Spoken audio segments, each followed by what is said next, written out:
Good afternoon everyone. तो स्वागत है आप सभी का आज इस नए वीडियो में।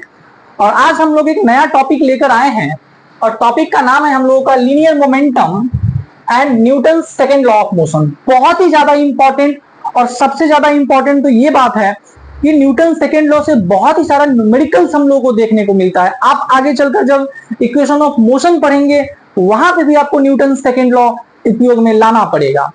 तो स्वागत है आप सभी का। और आज की शुरुआत हम लोग दो खूबसूरत लाइनों के साथ करते हैं कि दिल से मुझे अब उसकी तस्वीर हटानी है, कि दिल से मुझे अब उसकी तस्वीर हटानी है और मुझे अब खुद की चलानी है। और यूं ही चश्मा लगाए नहीं फिरता हूं मैं, ये कमजोर नजरें उसी की दी हुई निशानी है।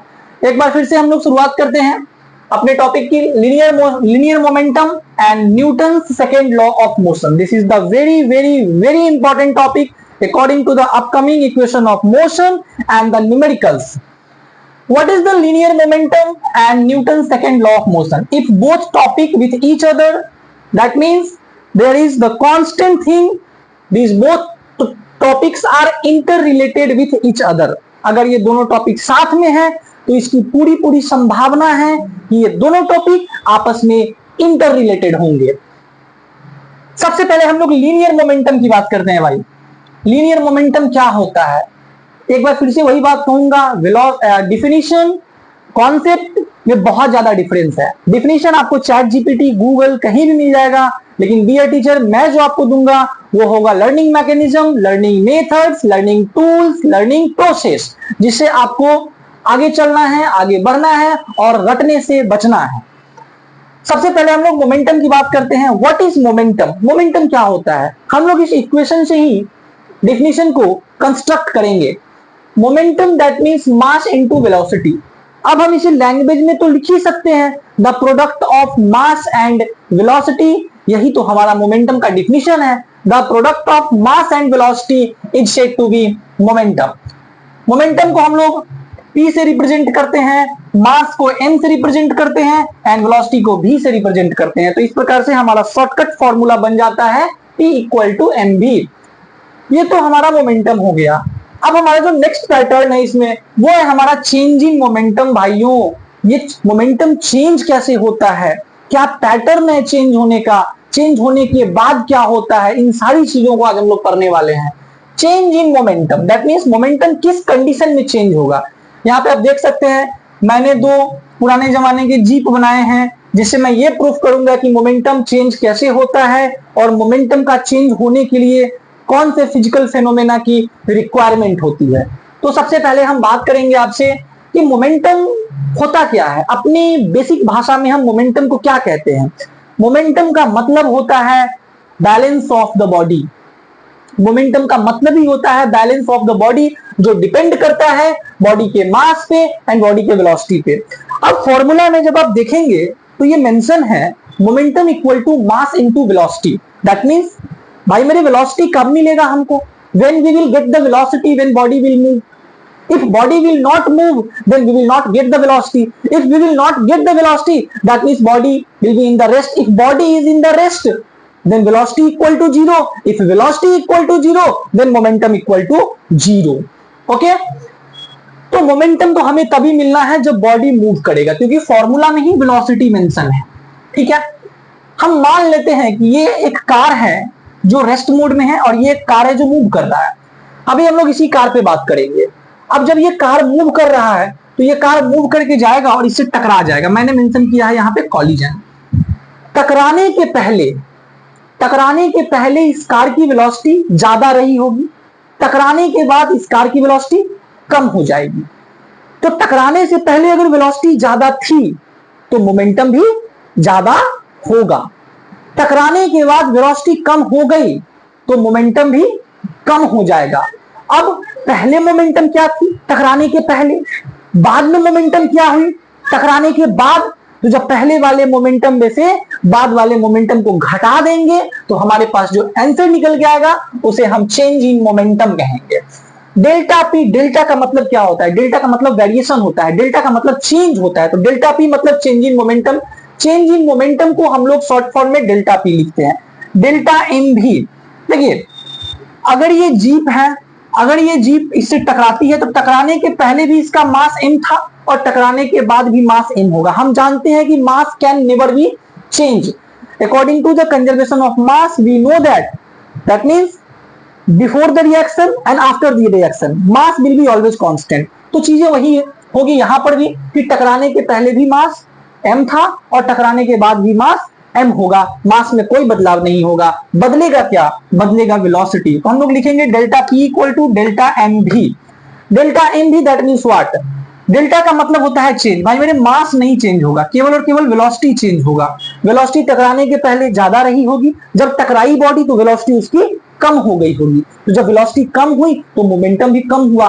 कितना कम हुआ? कितना कम हुआ इस बात को निकालने के लिए हम लोग गाड़ी टकराने के पहले के मोमेंटम में से टकराने के बाद वाले मोमेंटम में से क्या करेंगे? उसको सब्ट्रैक्ट कर लेंगे, माइनस कर लेंगे और जो रिजल्ट हमारे पास आएगा वो हमारा चेंज इन मोमेंटम होगा। अब एक और नया लफड़ा आ जाएगा भाई मेरे सामने। मोमेंटम चेंज तो हो रहा है लेकिन चेंज होने का रेट क्या है? चेंज होने का प्रतिशत क्या है? रेट क्या है? इसके बारे में हम बात करेंगे।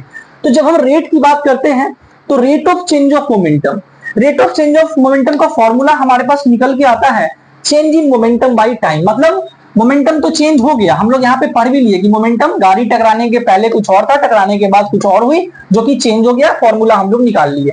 अब चेंज इन मोमेंटम किस रेट के साथ चेंज हो रहा है? तो किस रेट के साथ? रेट का मतलब क्या होता है भाई? रेट का मतलब होता है with respect to time. Rate का मतलब क्या होता है? With respect to time, change in momentum by time. Change in momentum के जगह पे हम लोग ये वैल्यू पुट कर सकते हैं, ठीक है। डेल्टा एम भी हम लोग क्या करते हैं, इसको डिटेल में लिख लेते हैं। टकराने के पहले मास क्या था? मास कांस्टेंट था और वेलोसिटी हमारा u था, ओके। एंड टकराने के बाद v हो गया। तो हमने आपको बताया कि जो हमारा पहले वाला मोमेंटम है उसमें से बाद वाले मोमेंटम को क्या करेंगे? माइनस कर लेंगे। तो ये हमारा mv minus mu by T, इसको हम directly delta that means m into delta v by delta T भी लिख सकते हैं, उस पर भी आएंगे। mv minus mu by T change in momentum, mv minus mass into final velocity minus mass into initial velocity, ठीक है।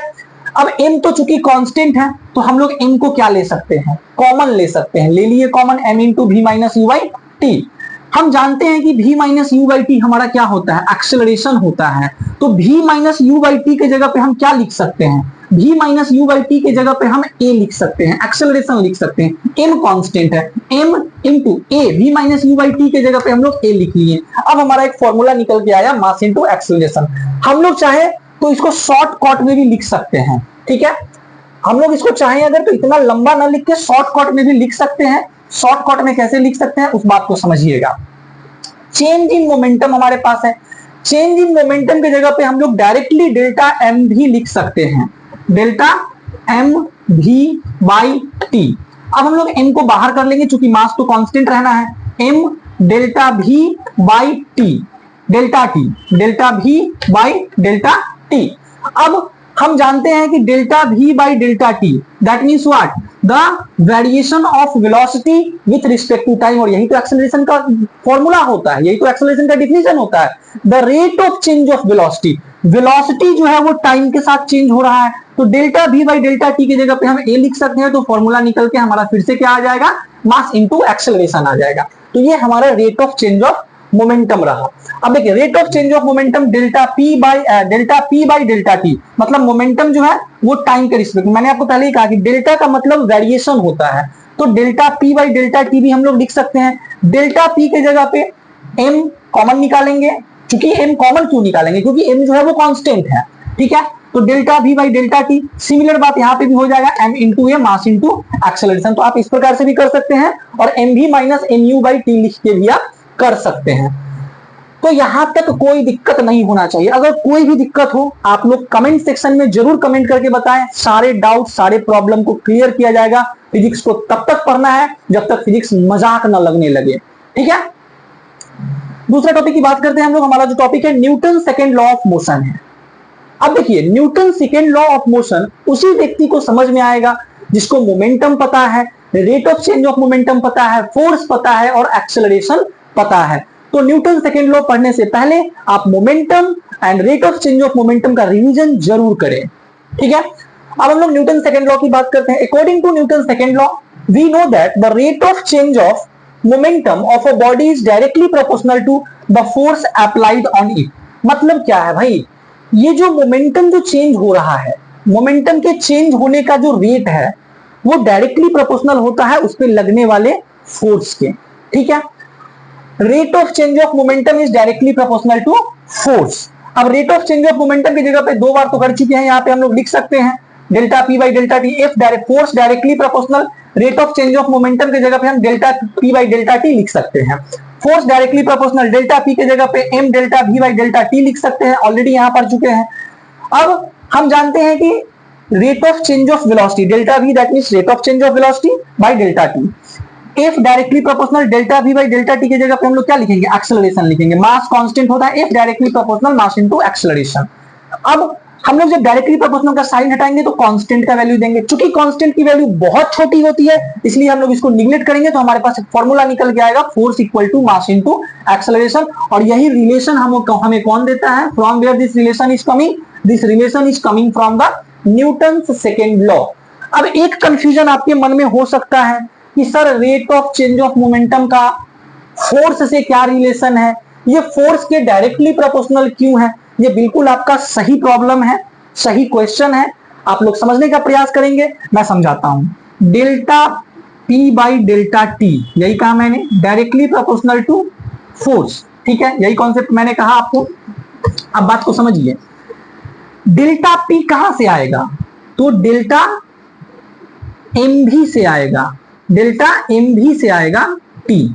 आप इसको ऐसे भी लिख सकते हैं, अगर आपको एम में कंफ्यूजन हो रहा है तो आप इसको ऐसे लिख सकते हैं, m delta v by delta t. अब बात को समझिए, डेल्टा पी कहां से आएगा, डेल्टा वी से आएगा। मतलब मोमेंटम का जो चेंज होने का जो रेट है वो कब चेंज होगा। मैंने आपको यहां पे कहा कि मोमेंटम तभी चेंज होगा जब ऑब्जेक्ट का वेलोसिटी चेंज होगा। मोमेंटम तभी चेंज होगा, मोमेंटम तभी चेंज होगा जब ऑब्जेक्ट का वेलोसिटी चेंज होगा। और according to Newton's first law we know that if we want to change the velocity of a moving body we have to change the force, we have to exert the external force, without exerting the external force we cannot change the velocity। that means हम momentum को change कर रहे हैं velocity को change करके। और भाई मेरे न्यूटन फर्स्ट लॉ के अकॉर्डिंग वेलोसिटी कब चेंज होगा, जब फोर्स लगेगा, जब फोर्स एक्सटर्नली फोर्स एक्ट होगा बॉडी पे। तो अल्टीमेटली हम कह सकते हैं कि मोमेंटम जो है वो डायरेक्टली और डायरेक्टली कहां से चेंज हो रहा है भाई मेरे, फोर्स से चेंज हो रहा है। क्योंकि फोर्स से वेलोसिटी चेंज होता है, फिर वेलोसिटी से मोमेंटम चेंज होता है। ठीक है, तो डायरेक्टली हम कह सकते हैं कि अगर फोर्स ही नहीं होगा तो वेलोसिटी भी नहीं होगा, वेलोसिटी नहीं होगा तो मोमेंटम भी नहीं होगा। तो हम डायरेक्टली कह सकते हैं कि मोमेंटम के चेंज होने के लिए जो रिस्पॉन्सिबल फिजिकल फैक्टर है वो कहीं ना कहीं फोर्स है। और यही बात न्यूटन साहब अपने सेकेंड लॉ में कहे हैं। तो इन्हीं शुभकामनाओं के साथ आज की इस लेक्चर को यहीं समाप्त करते हैं और फिर से मिलेंगे न्यूटन्स थर्ड लॉ के साथ।